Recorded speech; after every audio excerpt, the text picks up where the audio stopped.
السيد العضو ممدوح أحمد إسماعيل أحمد.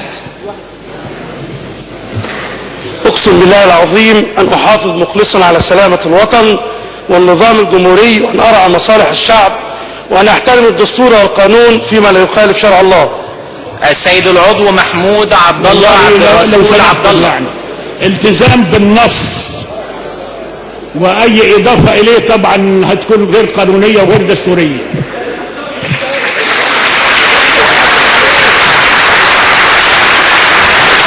انت سيادتك تلتزم بما هو مكتوب، وبعد كده لما يجي لا وقت الحوار له معناه وله وقته، يعني لو سمحت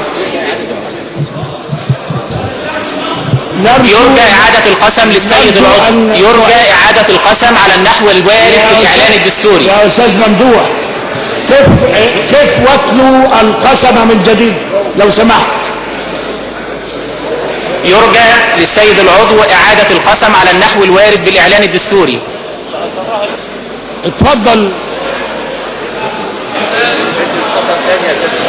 الأستاذ ممدوح إسماعيل صديقي وحبيبي، كيف وتلوا ما هو مكتوب في هذا الكتاب؟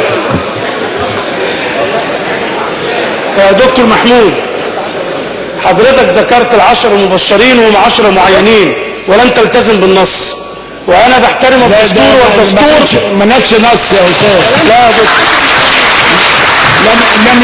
لم يكن نصا، وهم فعلا بشرى. لو سمحت مش عايزين هتقول اكس، قول اليمين اللي اسلامك لو سمحت. بعد اذنك يا دكتور، هنا بعد الله العظيم أن أحافظ مخلصا على سلامة الوطن والنظام الجمهوري. حتى الآن لم يتضح لنا ما يقره الدستور، إن كان جمهوريا أو برلمانيا أو مختلطا. لو سمحت أكمل الأسماء. السيد العضو طارق محمد سباق حسين.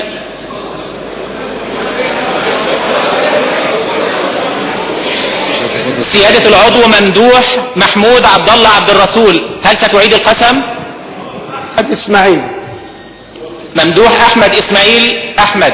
أقسم بالله العظيم أن أحافظ مخلصا على سلامة الوطن والنظام الجمهوري، وأن أرعى مصالح الشعب، وأن أحترم الدستور والقانون. هذا هو النص وتعقيبي فيما لا يخالف شرع الله.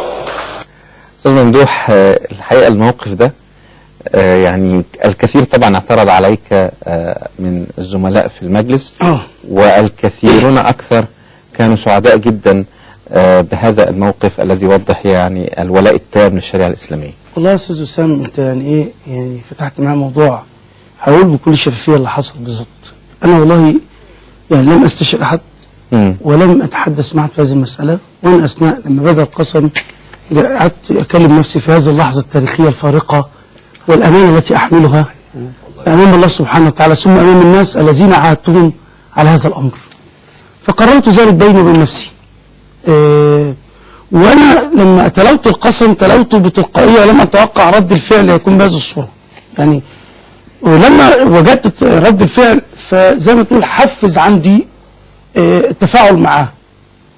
لكن أنا عايز أقول عدة مسائل ما حدش خد باله منها، وأنا أقولها بكل وضوح. يعني بعض إخواني المحامين كانوا على شمالي طلبوا مني إن أنا أعيده بدون الزيادة. اللي هم انتمائهم السياسي بقى إيه؟ في واحد بس. لا بقى عايزين نعرف التفاصيل مهمة في إسلاميين. إسلاميين برضه، حرية وعدالة يعني. وبعض القيادات الإسلامية طلبت مني إن أنا أعيد، فكنت في حالة ضغط شديدة جدا إن أنا أعيد بدون زيادة. وفوجئت أيضا إن بعض إخواني اللي جالسين جنبي من التيار برضه السلفي، محدش وقف معايا، الليبراليين سقفوا. كنت قاعد أنا أصلا في وسط وراك الليبراليين اللي سقفوا عملوا الدور على كلام الدكتور محمود السقا. فأنا بقول بكل الناس بكل وضوح، والله العظيم أنا ما استشعرت إلا فضل الله سبحانه. اللي أنتم شفتوه ده أنا مستشعر بفضل الله سبحانه وتعالى عليا. وجدت سكينة شديدة وهدوء شديد، لأن وجدت ضغوط شديدة جدا وضغوط من أقرب الناس إلي. لم أجد نصيب من جانبي، وحتى اللي بنتمي إليه حتى سواء لم أجد يقول لي، وجدت إنه يقول لي لا عيد. فوجدت إن ربنا سبحانه وتعالى سكينة وهدوء شديد جدا. يعني لم أستشعر بهذا الضغط اللي حواليا خالص مطلقا. وجدت نفسي أمضي في المسألة بكل هدوء زي ما قلتوني ده، ذلك فضل الله سبحانه وتعالى. لكن أنا أحزنني يعني بعد ذلك ان وجدت بعض الاسلاميين، وللاسف الشديد انا تكلمت بذلك ان ده مبدئي اللي انا منذ اكثر من 30 سنه اعتقلت بسببه، وعذبت بسببه، وسجنت بسببه، واتبهدل اهلي بسببه، واستمريت في هذه الرحله المعاناه بفضل الله سبحانه وتعالى منته عليا الى هذه المساله، واعتقال تاني، وبهدله ليا، واضطهاد، واقصاء، ومحاربه ليا في رزق، ومسائل كثيره جدا. يعني المساله الواحد ما يستطيعش يحصل، لكن هذا هو طريق، ده مبدئي لن احيد عنه، سواء جه كرسي ما جاش كرسي اي شيء لن احيد عنه مطلقا. لكن يعني انا بقول لكم ده الكلام شيء تلقائيه، لان ده التاريخ اللي بداته وانا شاب عن 18 سنه او 17 سنه في الثانويه، واعتقلت بسببه، وما زلت المسائل. فانا مش شايف ده انا بقول حاجه جديده او حاجه غير عاديه، لان ده هدف ومبدئي.